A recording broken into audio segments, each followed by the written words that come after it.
Welcome back. اور اب صحت. ALS ایک ایسا مرض ہے جس میں انسانی اعضاء کو حرکت دینے والے خلیے آہستہ آہستہ اپنا کام چھوڑ دیتے ہیں. ایک حالیہ تحقیق کے دوران اس مرض کے مؤثر علاج کی توقعات میں اضافہ ہوا ہے. تفصیلات عبدالعزیز خان سے. امریکیوں کی اکثریت کو ایمیوٹروفک لیٹرل سکلیروسس نامی بیماری کے بارے میں تب پتہ چلا جب نیو یارک ینکیز نامی بیس بال ٹیم کے کھلاڑی لو گیرک کو یہ بیماری ہوئی.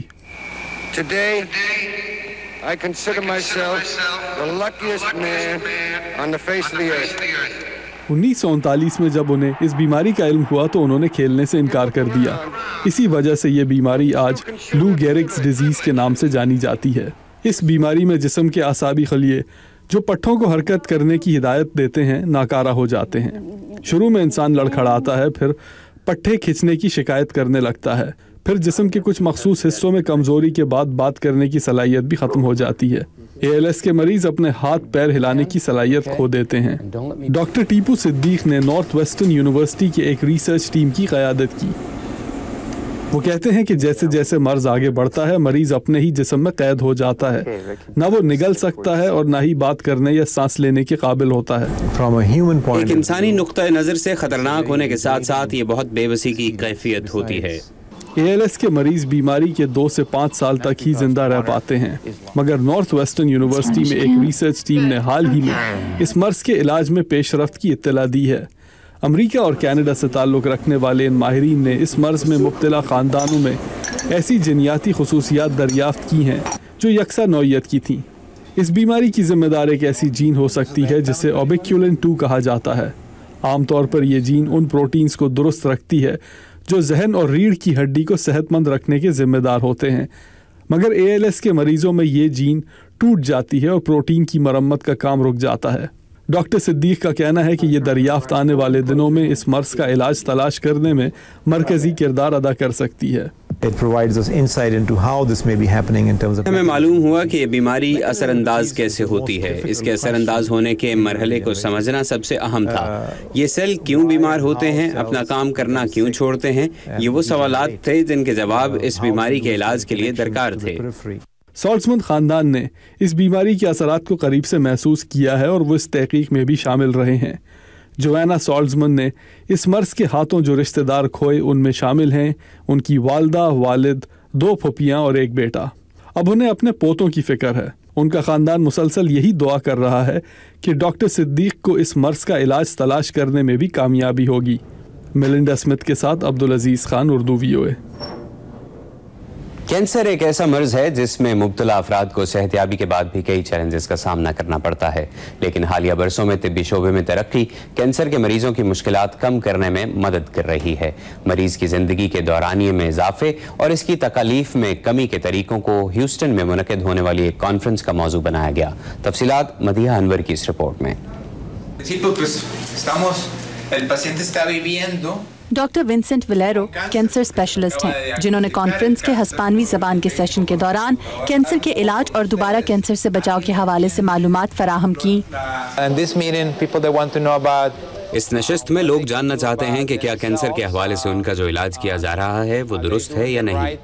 طبی حقائق کے علاوہ ڈاکٹر ولیرو اس بات پر بھی زور دیتے دکھائی دیے کہ کینسر سے صحتیاب ہونے کے بعد دوبارہ کینسر ہونے سے بچاؤ کے لیے کیا کیا جا سکتا ہے. وہ خواتین جو چھاتی کے سرطان سے صحتیاب ہو چکی ہیں وزن میں اضافہ روک کر اور باقاعدگی سے ورزش کر کے بہتر نتائج حاصل کر سکتی ہیں. اپنے روزمرہ معمولات میں تبدیلی لا کر کینسر کی مریضہ سنڈی ہیتھوے بھی بہتر نتائج حاصل کرنے میں کامیاب رہیں. ان کا کینسر جسم کی دیگر اعضاء تک پہنچ گیا تھا. میں کینسر کی 4تھی سٹیج پر ہوں اور اپنے روزمرہ معمولات میں تبدیلی لا کر کینسر کو پھیلنے سے روکنے کی کوشش میں کامیاب رہی ہوں.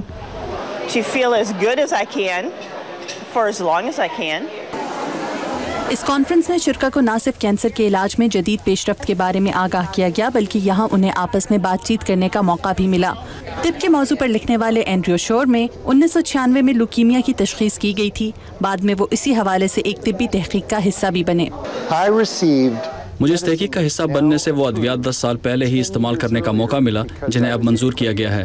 اینڈریو کا کہنا ہے کہ کانفرنس میں شریک لوگوں کو کینسر کے حوالے سے ایک دوسرے کو اپنے تجربات سے آگاہ کرنے کا موقع ملا۔ ایسے لوگوں سے مل کر جو اسی کینسر کا علاج کروا چکے ہیں جس کی آپ میں تشخیص ہوئی ہے، آپ کا ان سے ایک رشتہ سا بن جاتا ہے۔ ٹونی موریلز اس کانفرنس میں لبلبے کے کینسر پر کام کرنے والی ایک تنظیم کی نمائندگی کر رہے تھے۔ یہ ایک ایسا کینسر ہے جس سے بچاؤ کی شرح اس وقت محض 6% ہے۔ اس حوالے سے شعور اجاگر کرنے اور مزید تحقیق کی ضرورت ہے۔ موریلز خود تو کینسر میں مبتلا نہیں، لیکن ان کی اہلیہ کا انتقال لبلبے کے کینسر کے باعث ہوا اور والدہ کی وفات کا سبب بھی کینسر ہی تھا۔ میری والدہ کو چھاتی کا سرطان تھا۔ اب اس کینسر کے حوالے سے بچاؤ کی شرح 90% ہو چکی ہے۔ میں چاہتا ہوں کہ لبلبے کے کینسر کا بھی ایسا ہی علاج دریافت کیا جا سکے۔ ریڈیولوجی کے ماہر ڈاکٹر جیمز کاکس کا کہنا ہے کہ تحقیق کینسر کی بہت سی اقسام کا بہتر طریقہ علاج دریافت کرنے میں مددگار ثابت ہوئی۔ یوں اب بہت سے لوگوں میں کینسر کا خاتمہ کرنا ممکن ہے۔ بہت سے مریض اب کینسر سے صحت یاب ہو چکے ہیں۔